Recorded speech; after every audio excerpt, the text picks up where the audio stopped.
मंगलम गौतमो गणी मंगलम कुंद कुंदाद्यो जैन धर्मोस्तु मंगलम सर्वमंगल मांगल्यम सर्वकल्याणकारकम प्रधानम सर्वधर्मानां जैनम जयतु शासनम जैनम जयतु शासनम। जय बोलो श्री अनंतानंद परम सिद्ध भगवान की, 1000 श्री शांतिनाथ भगवान की, परम पूज्य आचार्य श्री आदिसागर जी महाराज की, परम पूज्य प्रथम गणनियारिका रत्न श्री 105 विजयमती माता जी की, जैन धर्म की जिनवाणी माता की।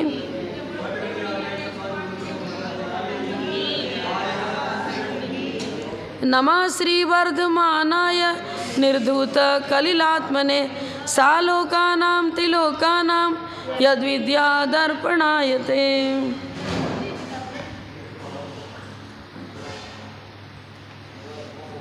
सत्यानुव्रत का स्वरूप स्थूलमलिकं न वदति न परान् वादयति सत्यमपि विपदे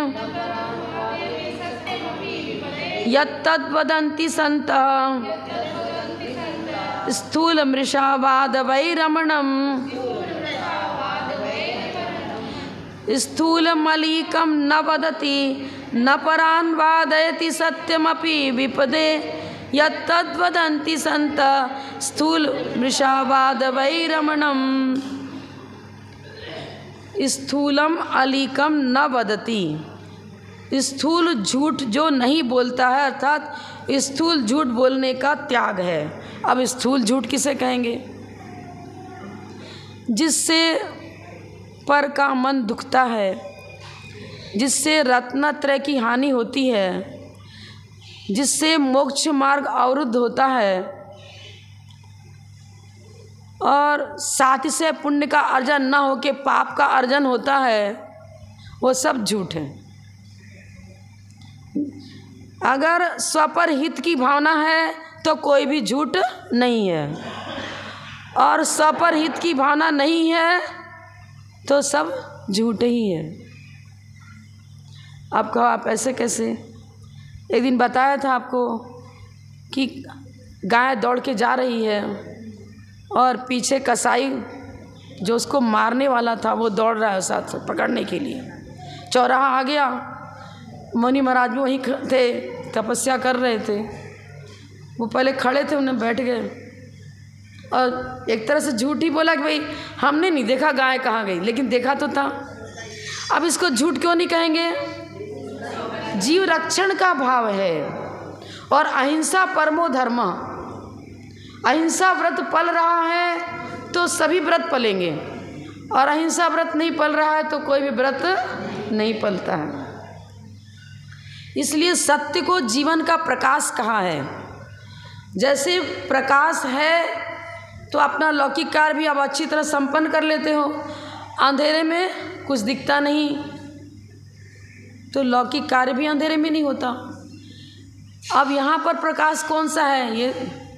ये सम्यक दर्शन, सम्यक ज्ञान, सम्यक चारित्र, ये रत्नत्रय ज्योति ही प्रकाश है। उस प्रकाश को महत्व देते हुए हमें अपनी जीवनचर्या बनानी है। आप स्नान करते हो, चलो ठीक है, क्या करते हो? अरे अब रोज़ कौन पानी गर्म करे, गैस चूल्हा जलाए ये करे, अब तो सीधे नल में गर्म पानी आ जाता है। अब वो गीजर बोलते, क्या बोलते उसको? गीजर, हाँ। अनछना पानी गर्म हुआ और आपके नल में आ रहा है। कितने उस अनछने पानी में, आप तो साइंस में पता है, एक बूंद पानी में कितने जीव होते हैं? 36,000 ले। अब एक बूंद से स्नान थोड़ी करो जाना, कितने बाल्टी बाल्टी गिर रहे हैं, कितने जीव मरे।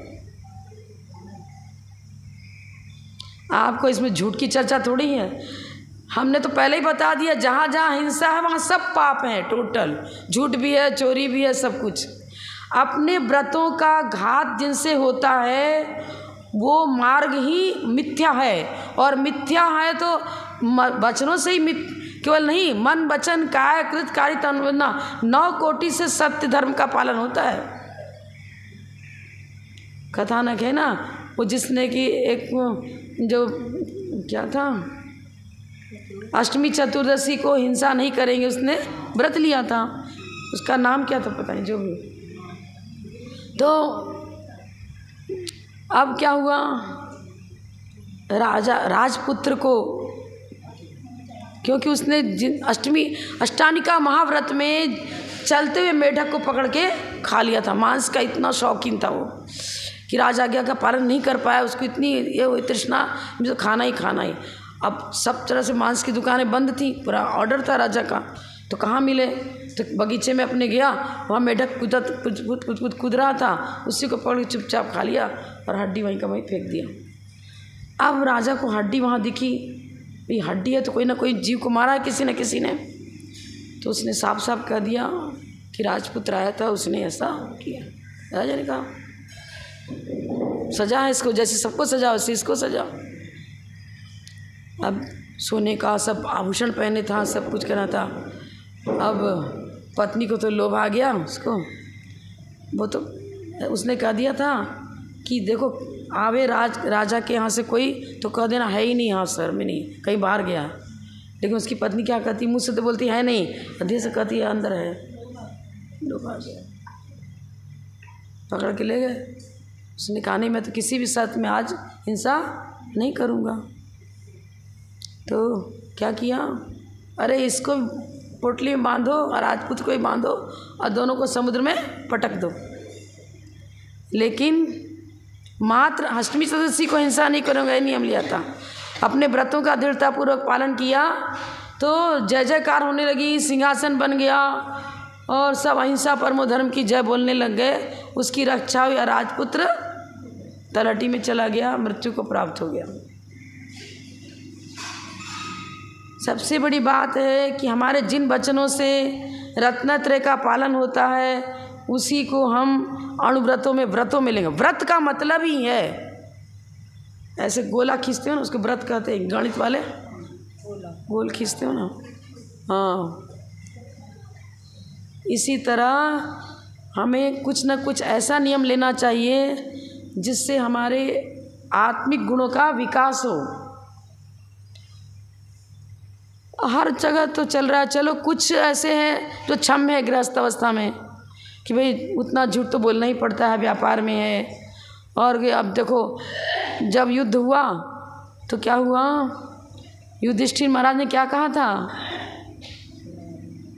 क्या कहा था, हाँ मरा तो था अश्वत्थामा नाम का हाथी, लेकिन उन्होंने हाथी शब्द का प्रयोग नहीं किया, सिवाय बोला अश्वत्थामा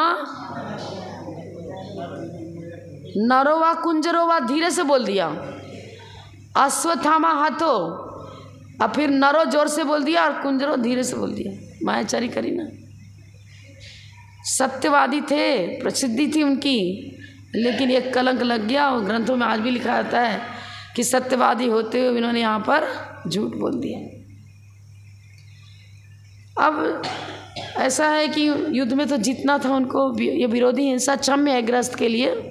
संकल्प पूर्वक, स्थूल का मतलब संकल्प पूर्वक जिससे दूसरे का अहित होता हो, ऐसी वाणी नहीं बोलना। अभी आपको और हम कुछ गहराई से बताएंगे। मान लिया कि कोई त्यागी व्रती है, महाराज ही है, कोई उन्होंने कुछ ऐसा अपराध किया जो गृहस्थ भी वैसा अपराध नहीं करता। मान लो क्या ऐसे घटना है, अब होती रहती है, पाप पुण्य होता रहता, सब जगह संसार है तो पाप भी है पुण्य भी है। अब आपने क्या किया, देख लिया, हाँ देखो महाराज जी हैं, अब इन्होंने तो एक आहार करने को जाते लेकिन छिप करके इधर भी कुछ उन्हें खा लेते पी लेते, कोई मतलब कोई उदाहरण के रूप कुछ भी समझ लो। अब आपने क्या किया, सत्य बोल रहे हो, हमने देखा है इन्होंने ऐसा किया, ऐसा वैसा जो भी हुआ, लेकिन ये क्या बता रहे हैं, किसी रत्नत्रयधारी के द्वारा कोई अपराध हुआ, उस अपराध का प्रचार प्रसार मत करो, उपगुहन और स्थितीकरण अंग का पालन करो। उपगुहन और स्थितीकरण अंग का पालन करो। मोबाइल में व्हाट्सएप में देखकर उनका प्रचार प्रसार करते हैं तो जैन धर्म की हानि नहीं हो रही क्या? एक गेहूं घुम गया तो पूरे बोरी को फेंक देते हो क्या? 10-20 गेहूं के दाने घुन गए तो घुने को अलग कर देते हो, अब फिर जो अच्छा है उसको तो यूज करते हो ना। और यहाँ तो मुनि धर्म की निंदा हो रही है। स्थूल व्रत का पालन किसने किया था? वो आपने पहले पढ़ा ना, वो बैडूर मणि का जो छत्र था उसको चुरा करके वो चुल्ला के वेश में आया था, हैं? हाँ, जिनेंद्र भक्त सेठ। झूठ तो बोला, उसने तो छत्र कोई मंगाया भी नहीं था। लेकिन जब पुलिस उसका पीछा करने लग गए, क्योंकि रत्नों की ज्योति प्रकाश, दौड़ता हुआ प्रकाश जरूर कुछ ना कुछ है, तो भले ही वो व्यक्ति नहीं दिख रहा था, लेकिन अंधेरे में रत्नों का प्रकाश तो दिखेगा ही दिखेगा। उसके पीछे पीछे चोर है करके दौड़ रहे थे उसके पीछे कि कोई राज यहाँ से सेठ के यहाँ से निकला है और दौड़ रहा है, इसका मतलब कुछ सामान लेके चुरा के भाग रहा है। उधर से सेठ जी का काम कुछ इतना होना था वो नहीं हुआ, तो लौट आ रहे थे और देखा कि अरे ये क्या हो रहा है, ये हमारे लोग छिल्लक के पीछे दौड़ रहे, तो क्यों इसको क्यों सता रहे हो आप? और यहाँ चोरी करके भाग रहा है। ये मैंने मंगाया था, ये तो रत्न मंगाया नहीं था। लोग क्या करेंगे, किसी भी चुल्लक चुल्लिका को, मुनि आरिका को अपने यहाँ रहने नहीं देंगे। ये तो इस पीछे लेते हैं लेकिन चोरी भी करते हैं। उपगुहन अंग इसको बोलते हैं, स्त्रीकरण अंग। फिर सब अरे हाँ, फिर चरण छुआ, नहीं मैं से गलती होगी, मुझे मालूम नहीं था कि सेठ जी ने ही मंगाया है, तो आप मुझे क्षमा करो, ठीक है। फिर बाद में चुल्लक जी को ले गए कमरे में, बंद किया कमरा, बोले आपने ऐसा क्यों किया? उसके आँख से आंसू गिरने लग गए। सेठ जी आपकी उदारता से मैं बहुत प्रभावित हूँ, मैं अब सच्चा चुल्लक बनूंगा। और सच्चे चुल्लक बन गए। एक और कथानक आता है ग्रंथों में कि लोग कहने लगे अरे राजा श्रेणी के बराबर गुणग्राही कोई भी नहीं है। धर्म मतलब उपगुहन, स्थितिकरण आदि संवेदन के अंगों का पालन करने वाला, निर्दोष अंगों का पालन करने वाला कोई भी नहीं है। अब क्या हुआ, एक देव ने क्या किया, मुनि आरिका का वेश बना लिया और कंधे पर मछली मारने वाला जाल, और आरिका को ऐसे, अब तो विक्रिया से बना दिया था। अब गर्भवती आरिका दिखा रहे हैं, पेट निकला हुआ गर्भवती आरिका। अब अरे ये क्या नग्न वेश, आरिका, पीछे कमंडल, ये क्या रूपरेखा है इसकी? पूछते हैं आप कहाँ से आए, कैसे क्या है? मैं मुनि हूँ, कर मैं आरिका हूँ, ये क्या दृश्य है? अरे भूख लगता है तो मांस खा लेता हूँ, मांस कहाँ से मिले तो मैं नदी में से मछली पकड़ के खा लेता हूँ। ये क्या? अब जो विकार जागृत होते हैं तो सब कुछ होता है। अरे यार, मैं इस देश का राजा हूँ, यदि मेरे राज्य में रहना है तो धर्म का पालन करते रह सकते, अन्यथा राज्य से निष्कासित करता हूँ आपको, ये सब नहीं चलेगा। लेकिन उसके पहले क्या किया था, परिक्रमा लगा करके उनको, पीछे कमंडल है ना, नमस्कार किया। कहने लगे मैं ना मुनि हूँ, ये ना आरिका है, आपके संवेदन की परीक्षा के लिए मैंने ऐसा विक्रिया से रूप बना लिया था। आपने मेरी पहले वंदना करी, नमस्कार किया, अपने व्यवहार की भूमिका में जो व्रतों का पालन होना चाहिए वो पूरा किया, और फिर रत्नत्रय के प्रति आपका अनुराग भी रहा, क्योंकि देश में अत्याचार, अनाचार, इस प्रकार का विडंबना हमारे देश में नहीं होनी चाहिए, ये भावना भी व्यक्त करी। इसलिए आपका संवेदन बहुत निर्मल है। अभी तो ये भी हो रहा है कि कोई मुनि महाराज यदि पंखे में बैठे कुछ है तो साहब ये तो बंदनी ही नहीं है, नमस्कार करने योगी नहीं है, और प्रचार प्रसार करते हैं स्थूल मलि। अब झूठ का संबंध देखो, मूल भूमिका क्या है, जिनसे रत्नत्रयधारी की सेवा शुश्रूषा, उनकी वैयाव्रत, उनके परिणामों की विशुद्धि बढ़ रही है, उसमें हम सहयोगी बने, मन से, वचन से, काय से, कृत कारित अनुमोदना से, सब प्रकार से उसमें सहयोगी बने। अब अवसर्पणी काल है, श्रावक भी निरतिचार व्रतों का पालन नहीं कर पा रहा है। और जब शक्ति, शरीर, मनोबल, वचन बल, काय बल, 3 बल होते हैं ना। अवसर्पणी काल से सभी बलों में अवसर्पणी तो हीनता आएगी, बुद्धि भी कम, शरीर बल भी कम, चिंतन, मनो, स्मरण शक्ति जो ज्ञान शक्ति भी क्षीण हो रही, सब क्षीण हो रहा है। आप चाहो कि दुखमा काल में चतुर्थ कालीन मुनि की चर्या मिले, तो फिर काल परिवर्तन की चर्चा क्यों शास्त्र में? शास्त्र में फिर काल परिवर्तन की चर्चा ही क्यों? आज भी मोक्ष जाना चाहिए। जब चतुर्थकालीन मुनि का दृश्य यहाँ आपकी बुद्धि से है और है रहेगा, तो फिर उनको उत्कृष्ट सनन भी नहीं है। उत्तम सनन के बिना मोक्ष जाते नहीं। उत्तम सनन की अब उत्कृष्ट चर्या पलती नहीं। उत्तम सनन के बिना उत्कृष्ट चर्या पलती नहीं। आपको बहुत सारे लोग पाल तो रहे हैं। अगर किन्हीं मुनि महाराज ने कह दिया कि ये अन्य का छोड़ो, अपन ही बोल देते हैं भाई, अरे यार करो ना यार, कुछ विकास होना चाहिए मंदिर का, तो भाई क्या होगा? सीमेंट, गारा, सब मस्ती आएंगे, हिंसा तो होगी ना। व्यवहार की भूमिका में कहीं आपको लग रहा है कि हाँ ये तो बहुत अच्छा हो गया मेरे लिए, अरे एक मंदिर का निर्माण, बोलते हैं कि एक जौ के बराबर, क्या बताए, इतनी छोटी सी प्रतिमा विराजमान करो, छोटा सा मंदिर बनाओ, तो भी वो निकट भाव में मोक्षगामी बन जाता है। लेकिन जो आरंभी हिंसा हो रही है, उसका पाप का बंद होगा कि नहीं होगा? होगा ना, होगा। प्रशस्त राग भी मोक्ष मार्ग में बाधक है। अप्रशस्त राग तो है, सर्वथा ही है, लेकिन प्रशस्त राग भी बाधक है।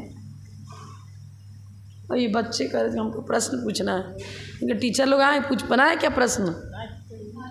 ये तो कह रहा था प्रश्न पूछना है। तो चलो एक कहानी बता देते हैं, इसका पहले श्लोक पूरा करें। स्थूल मलिकम न परान बाधयति सत्यमपि विपदे। कोई विपत्ति किसी पर आ रही है, उस समय सत्य स्वयं भी नहीं बोलना और अन्य से भी नहीं बुलवाना। क्या बोल रहे हैं? सत्य नहीं बोलना, स्वयं भी सत्य नहीं बोलना और अन्य से भी नहीं बुलवाना, और सत्य बोलने की अनुमोदना भी नहीं करना। ले बताओ क्या बता रहे हैं? वादिराज मुनिराज को कुष्ठ रोग हो गया था, ठीक है ना, कुष्ठ रोग हो गया था। और मंत्री जो विधर्मी था, उसको मालूम था इस जंगल में ये बैठे हुए हैं और इनके शरीर से दुर्गंध आ रही भयंकर। अब वो तो विधर्मी था ना, तो राजा को अपने पक्ष में करना था, और दूसरा मंत्री जैन धर्मावलंबी था, तो जिन धर्म का विरोधी था, इसलिए उसने क्या किया, राजा से कह दिया, अरे जैन साधु बहुत बेकार होते हैं, नहाते नहीं, धोते नहीं, गंदे रहते हैं, इनके शरीर से दुर्गंध आती है, ये ऐसे होते हैं, इनका धर्म बिल्कुल बेकार है, और राज्य में पूरी गंदगी दुर्गंध फैल रहा है, देखो ना, ऐसे कोई साधु को रहना चाहिए क्या इधर आना? अरे राजा ने सोचा ये कैसा बोल रहा है, ये ऐसा बोल रहा है, दो अलग अलग बोल रहे हैं। एक बोल रहा है नहीं, हमारे दिगंबर साधु तो बहुत तपस्वी होते हैं, सूर्य और चांद जैसी उसमें मतलब रोशनी निकलती है, प्रकाश निकलता है, ऐसा है वैसा। चलो परीक्षा लेंगे, जिसका सही निकलेगा उसका धर्म मैं अपनाऊंगा। सही है। अब तो उसको तो बेचारे को मालूम नहीं था हमारा दिगंबर साधु कहाँ नहीं, घबरा गया। समय कुछ दिया था, अब घूमते घूमते कहाँ, बस वही जंगल में उसको वही महाराज मिले। महाराज ये क्या हो रहा है तुम शरीर में? वो तो ध्यानस्थ बैठे, कुछ बोल ही नहीं रहे। महाराज बोलो, ऐसी ऐसी बात है, सारे राज्य में जितने भी जैनी हैं सब पर भयंकर विपत्तियाँ आ जाएंगी, जैन मंदिर खत्म नष्ट हो जाएंगे, सब ये अपना मंदिर बना के रख देंगे, वहाँ जैन धर्म का नाश हो जाएगा राज्य से, कुछ उपाय बताओ। महाराज ने कहा कुछ नहीं होगा, समय पर सब अच्छा होगा। ठीक है। अब जो तिथि निर्णय करी थी तो दोनों चले, अब कहाँ ले जाए, उसको वहीं ले जाना था, वहीं दिगंबर मुनि था, कहीं मिले ही नहीं थे, गए वहाँ। ये तो बहुत खुश हो रहा है कि इनको तो परास्त होना ही है, क्योंकि कलित कुष्ठ रोग था उनको। इधर वाणीराज मुनिराज ने एक ही बार स्तोत्र की रचना करी, और आप सोचो पहले क्यों नहीं कर ली? नहीं, वो तो कह रहे कर्मों का जो मैंने असाता बांधा है तो मुझे भोगना है, क्षमतापूर्वक भोगूंगा तब तो कर्म की निजरा होगी। रोग होने पर भी उस रोग के कारण से यदि आर्त ध्यान नहीं होता है तो परिसा जय हुआ, अरे तो परिसा जय नहीं कर पा रहे। थोड़ी भी वेदना हुई, भैया मैं तो औषधि ला के दो, क्यों सहनशीलता कम हो गई ना। अब अभी भी है इक्का दुक्का विलेसी की जंगल में जुगनू एक आध दो रहते हैं, तो कोई ऐसे हैं जो कि हीन सरन रहने पर भी उसको सहन कर लेते हैं। आप ये बताओ, आप जितने कर्मठ हो, आपका बच्चा और फिर आपके पोता पोती, हमने खुद देखा, हम जब घर में थे, अभी की बात, दीक्षा की बात नहीं कर रही हूँ, दीक्षा के पहले की चर्चा कर रही हूँ।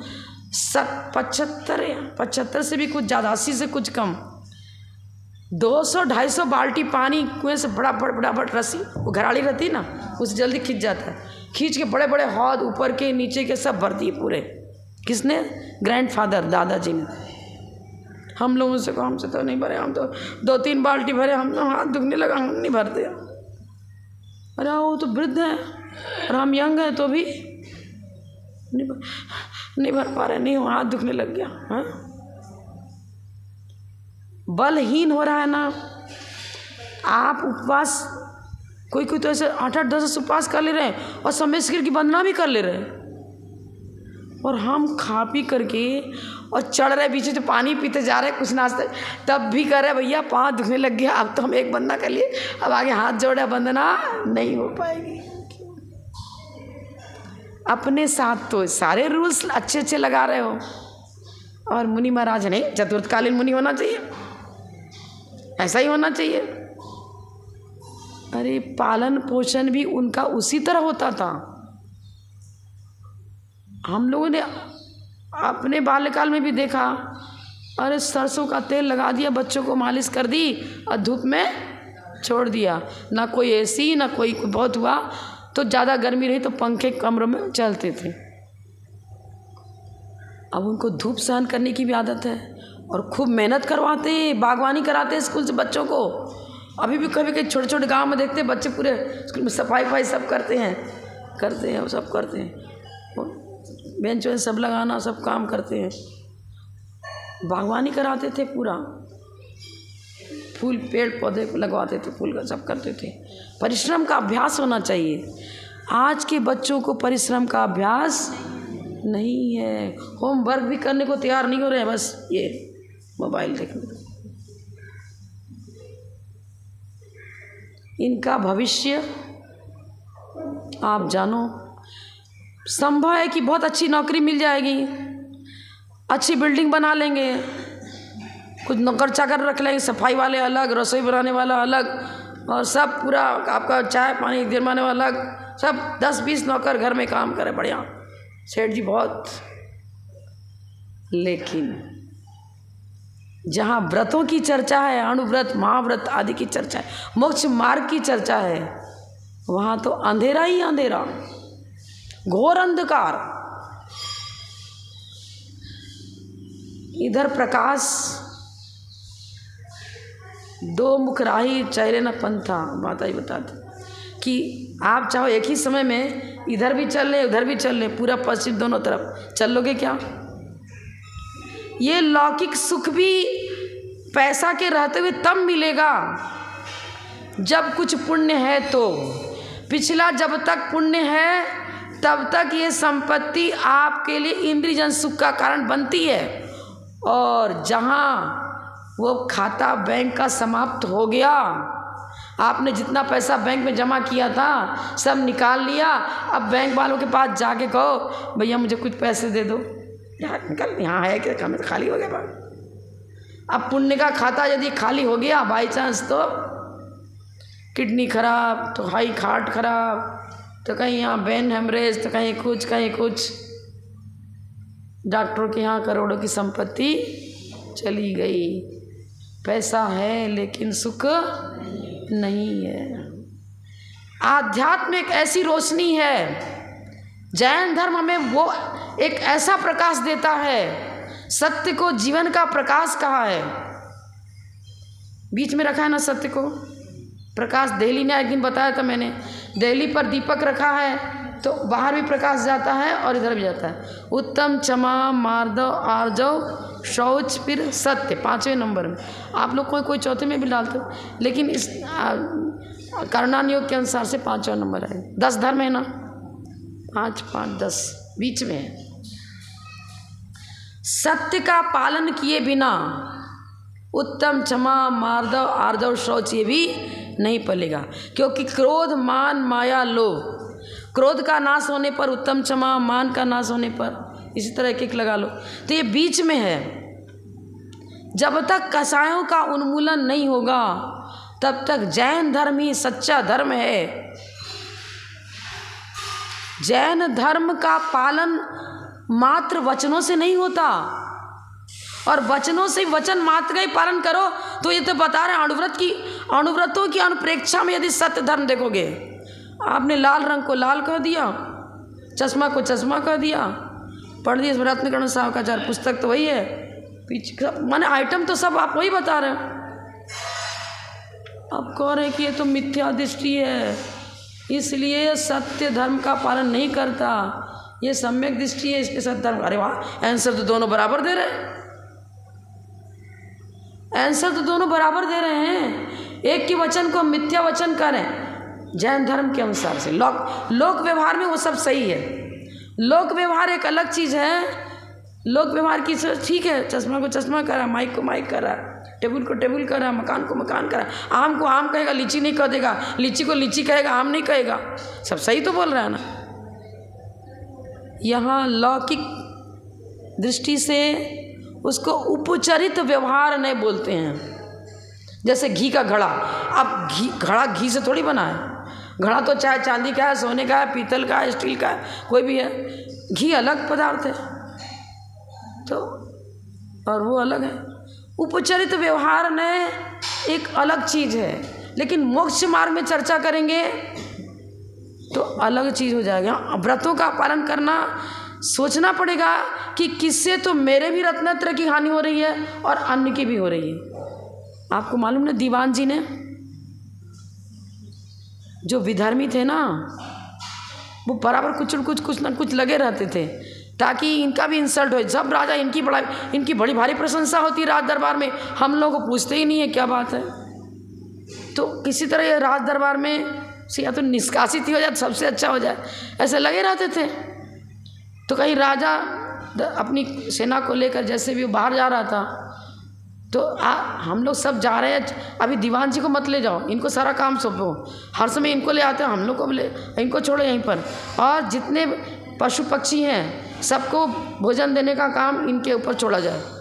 ठीक है, सबकी बात ऐसा कहना तो जो बहुमत होता है उसको कभी कभी मानना पड़ता है, तो उनका बहुमत था तो चलो मानना पड़ गया। अब दीवान जी ने क्या किया, सबको जो भोजन शाकाहार के हिसाब से सबके पास भोजन पहुंचा दिया। अब वो शेर तो मांसाहारी है, और 2 दिन 3 दिन हो गया भूखा रहा, सोचने लगा भैया इसका भी तो जीवन टिकना चाहिए।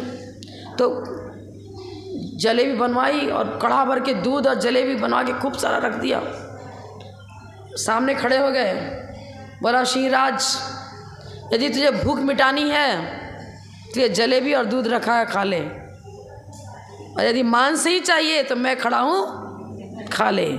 और नमोकार मंत्र का चिंतन एकदम एकाग्रचित समाधि से लेखना लेते हैं, तो 4 प्रकार के आहार जल का त्याग करके और जिनेंद्र भगवान का स्मरण कर रहे हैं।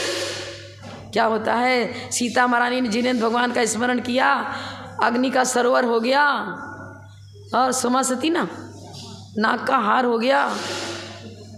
यहाँ भी वही चमत्कार हुआ, जैन धर्म की महिमा। वो शेर एकदम दहाड़ते हुए गुस्से में निकल रहा, दहाड़ता हुआ, लेकिन हिम्मत नहीं उसकी कि मैं इन पर वार करूं। वो नमोकार मंत्र की पवित्र ऊर्जा, वो शक्ति, वो वीतराग भगवान का स्मरण कर रहे थे, वो वीतरागता का जो भक्ति का शत प्रभाव था, ऊर्जा जो उससे मिल रही थी, उससे वो उधर नहीं देख सका, चुपचाप भूख के जलेबी और दूध पी करके चला गया। दूध पीने के अभ्यासी सभी पशु पक्षी हैं। वो शेरनी ने जब उसके जो पुत्र उत्पत्ति हुई, डिलीवरी, उसका वो का बच्चा जो है क्या सबसे पहले थन में से दूध ही पीता है। आप बनाते हो यहाँ पर अपने मंदिर में क्या बनाते हो? एक ही नाद बनाया और दोनों शेर और गाय दोनों एक नाद में पानी पी रहे हैं। इधर क्या बताते हो कि शेरनी का बच्चा तो गाय के थन में मुख लगाए हुए है और ये गाय का शेरनी दूध पीने का अभ्यास सबको है। सत्य वचन का मतलब प्रमत्त योगात प्राण उपरम समाधिया ना। अब प्रमाद है तो आप सत्य भी बोलोगे तो वो असत्य कहलाएगा। अब मान लो इसको कह दिया आपने तो चश्मा केस है, और हम जैन धर्मावली क्या बोलेंगे? ये पुद्गल द्रव्य है, ये इसकी स्कंद विभाव व्यंजन पर्याय है, आकृति पुद्गल द्रव्य है ये। इसमें वर्ण गंध रस स्पर्श सब है। और वो कहेगा वर्ण तो है, आकार तो है, रस बताएगा क्या कोई? गंध भी चलो बता देंगे, प्लास्टिक में गंध आती है, स्पर्श रस गंध वर्ण चारों एक साथ रहेंगे। एक नहीं है तो चारों नहीं रहेंगे। द्रव्य गुण पर्याय सहित वस्तु का निरूपण ये है सत्य वचन। द्रव्य गुण पर्याय सहित, द्रव्य का स्वरूप कैसा वैसा ही जानना, पर्याय जो है उसको उस प्रकार जानना, गुण जो है उस प्रकार जानना। अब उनको गुण तो दिख ही नहीं रहा, गुण तो किसी को नहीं दिखता। आप सोचो मति ज्ञान, सुज्ञान, अवधि ज्ञान, मना परिज्ञान, इन चारों ज्ञानों से गुण का अवलोकन हो नहीं देख सकते। गुण नहीं दिखते, गुणों की पर्याय दिखती है। मति ज्ञान गुण की पर्याय, ज्ञान गुण की पर्याय है। मति ज्ञान, सुज्ञान, अवधि ज्ञान, मना पर्याय, चारों ज्ञान गुण की पर्याय है। ज्ञान गुण नहीं दिखता, इंद्री गोचर है ही नहीं। अवधि ज्ञानी मना परिज्ञानी भी नहीं देख सकते, क्योंकि वो पुद्गल की मूर्त पर्याय को जान सकते हैं। ज्ञान गुण जीव का गुण है, जीव अमूर्तिक है और गुण भी अमूर्तिक है, अमूर्तिक है। आपको अरे माता जी तो कहे अरे वो महाराज जी बहुत अच्छा, उनके अंदर रत्नत्रय गुणों का की पराकाष्ठा देखी जाती है।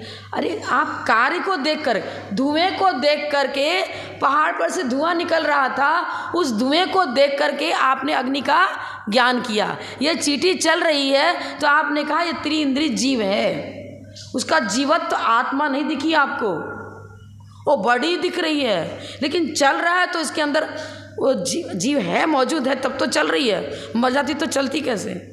हम बोल रहे हैं, चाल रहे, उठ रहे, बैठ रहे, तो हमारी क्रियाओं को देख करके, जैसे धुएं को देखकर अग्नि का ज्ञान हुआ, ऐसे क्रियाओं के देख करके इनडायरेक्ट माने अनुमान ज्ञान से उस जीव का ज्ञान होता है। जैन फिलॉसफी बहुत गहरी है। ये सत्य वचन, ये क्या मतलब, यदि गहराई से देखें तो जैन धर्म के अनुसार सत्य वचन अलग और अन्य धर्मों के अनुसार सत्य वचन अलग। उपचरित व्यवहार ने का जो विषय है वो सभी दर्शनों के अनुसार एक जैसा है। उपचरित व्यवहार से दूध को दूध कहेंगे, घी को घी कहेंगे, और हम कहेंगे दूध और घी दोनों गोरस मतलब उसकी पर्याय है। गोरस मतलब गाय के ही दूध से बना हुआ आइटम अलग अलग है। और वो दूध भी कहेंगे तो वो भी क्या कहेंगे? क्या वो दूध पहले भी दूध ही था, अभी भी दूध है, आगे भी दूध ही रहेगा क्या? आपने दूध पी लिया, वो दूध ही रहा क्या? और आप गाय ने तो चारा खाया था। परिणमन, हर समय परिणमन होता है। सत्य की पहचान जैन धर्म के बिना हो ही नहीं सकती, किसी हालत में नहीं हो सकती। पर्याय ही पर्याय नजर आती हैं। जो छद्मस संसारी जितने जीव, जब तक केवल ज्ञान नहीं हुआ तब तक पर्याय नजर आती हैं, वही मौजूद पर्याय। भूत भविष्य की पर्याय नजर आ रही है क्या? वो भी नहीं आ रही है। तो यहाँ ये बता रहे हैं कि यहाँ तो इतना ही जानना है कि स्थूल झूठ का हम त्याग कर सकते हैं। स्थूल झूठ मतलब व्यवहार न का विषय, लेकिन जब तक निश्चय का साधक नहीं होगा तो वो व्यवहार कर्मों की निर्जरा का कारण नहीं बनेगा। व्रत धारण करें, संवर और निजरा होनी चाहिए। समझ में आया ना भैया? जिससे व्रतों का रक्षण होता हो, जिससे अहिंसा आदि व्रतों का पालन होता हो, उसी प्रकार का वचन बोलना। झूठ बोल करके भी आप सत्यवादी हो और सत्य बोल करके भी आप पापी हो। सत्य बोल करके भी पापी और झूठ बोल करके पुण्यात्मा। क्यों? यदि प्रमाद है, प्रमाद मतलब स्व पर दोनों का अहित हो रहा है, जिससे कसाय भार गौरवाद अलसता प्रमादः, धवला ग्रंथ में लिखा है। कसाय भार गौरवाद अलसता प्रमाद, आलस्य को प्रमाद बोलते हो। और कोई व्यक्ति सुबह शाम तक काम कर रहा है बेचारा, घर में पूरा काम संभालना, स्कूल का काम संभालना, समाज का काम संभालना, आधी रात तक मेहनत कर रहा है, और हमारे आचार्य बोल रहे हैं अरे महाप्रमादी है।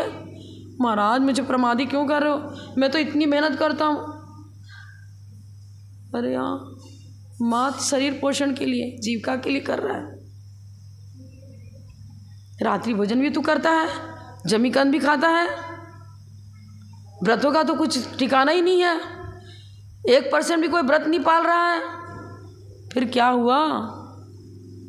पंचेंद्रिय विषयानुराग तो तीव्र है तेरा, महाप्रमादी।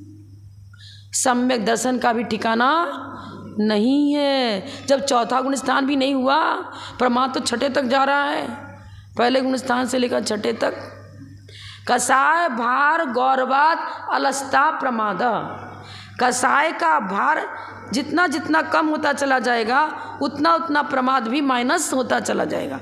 और अगर व्रत कोई भी नहीं है जीवन में, कुछ भी नहीं है, वहाँ सुबह से शाम तक शरीर पोषण, परिवार पोषण, आर्थिक चाह, वस्तु की चाह, तो मोक्ष मार्ग में तो अंधेरा ही अंधेरा है।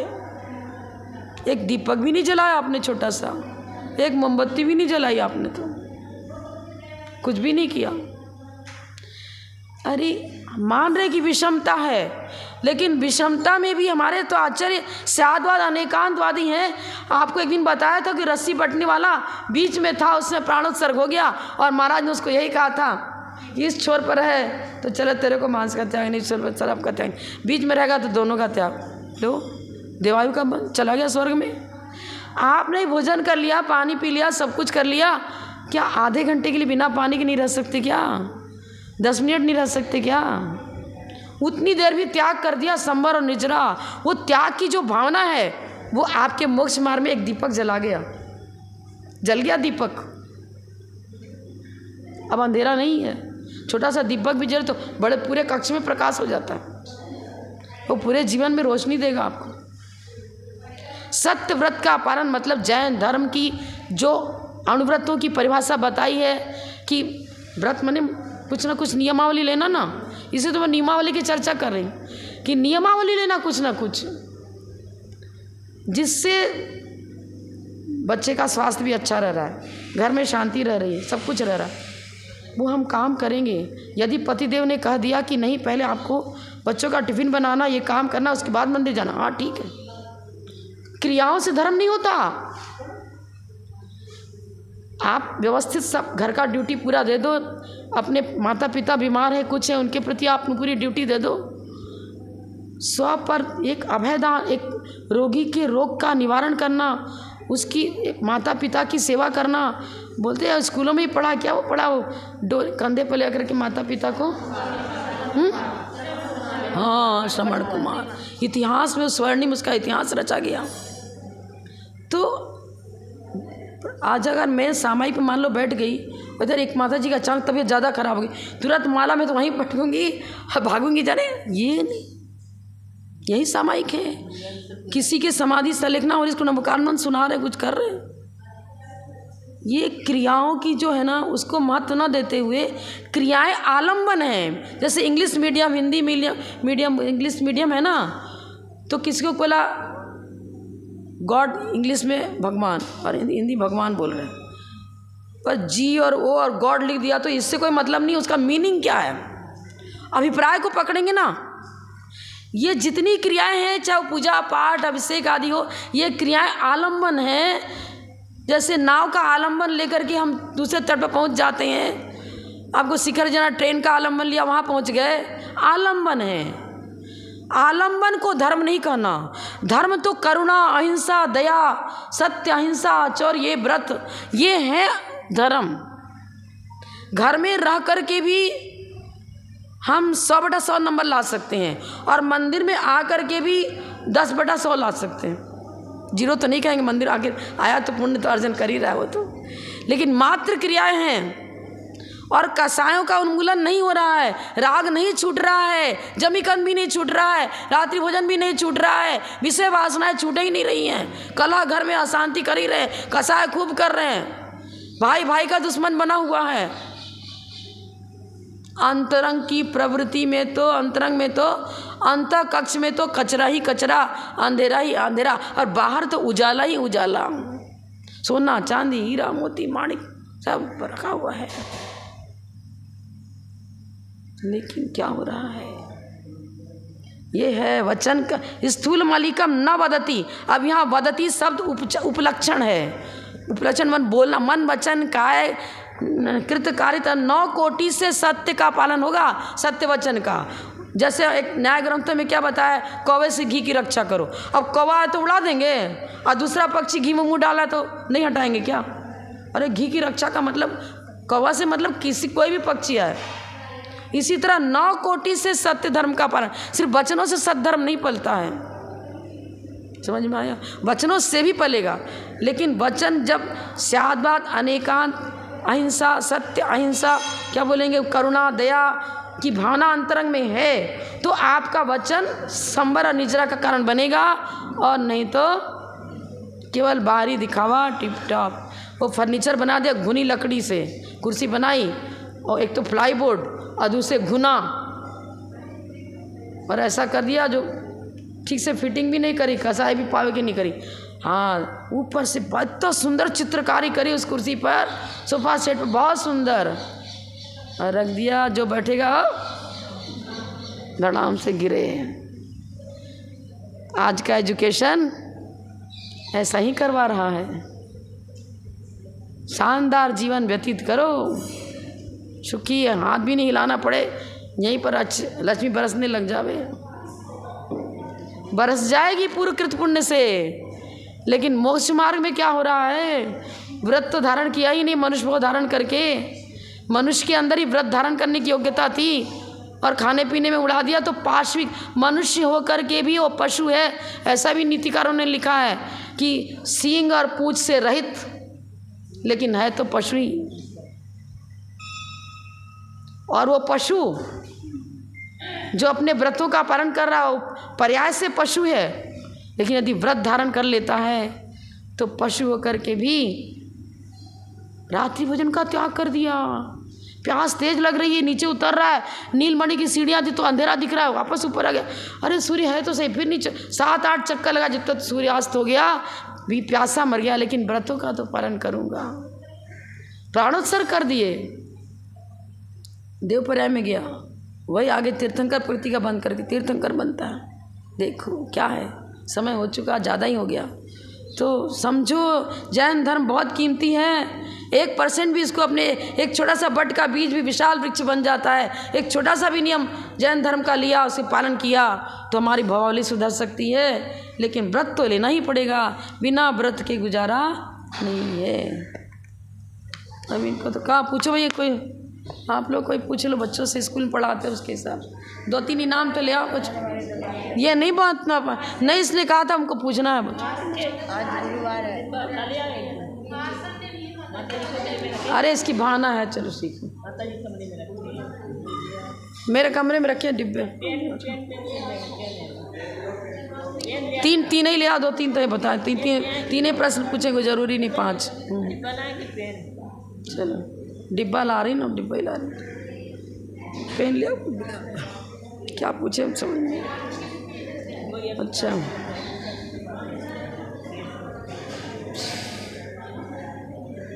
अष्टमी चतुर्दशी को हिंसा का त्याग किया था, फिर क्या हुआ? उसने राजपुत्र की हिंसा की क्या? नहीं की। फिर राजा ने दंड तो दिया, रिजल्ट किसको क्या मिला? बताओ पूरा अपना प्रश्न तो आप छोटा, आपको मतलब उसकी कहानी बतानी जो हम एक स्टोरी बताई ना आपको आपने, तुम बताओगे, बताओ। जोर से बोलो। राजा ने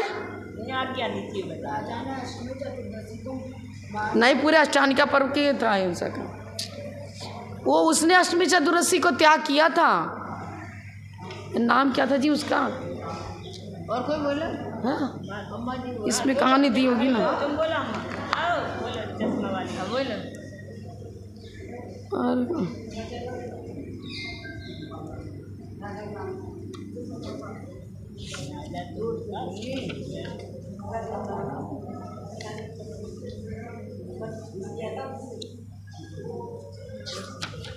चांडाल नहीं है। अरे वो चांडाल का नाम ही तो नहीं याद है। मातंग नाम का चांडाल नहीं चाटंग,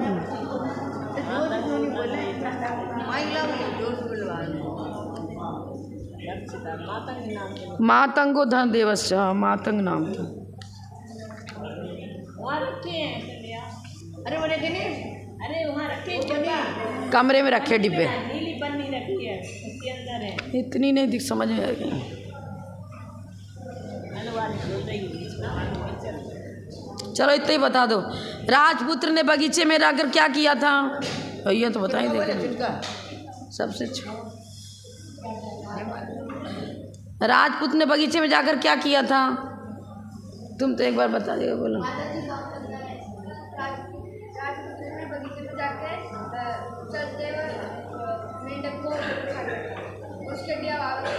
हाँ चल दूसरा।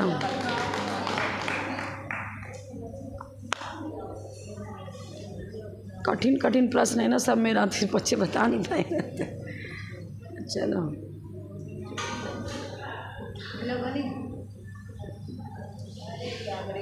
जैन धर्म में सत्य किसे कहते हैं?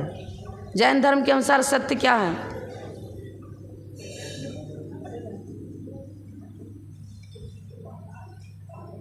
एक लाइन में हमने बताया था।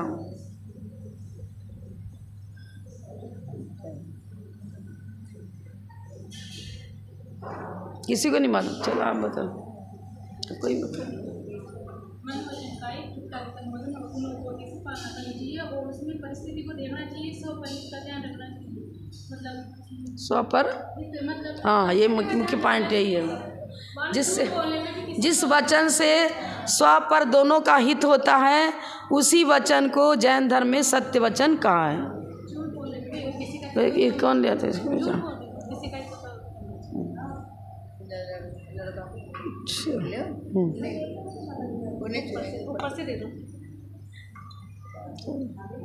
एक और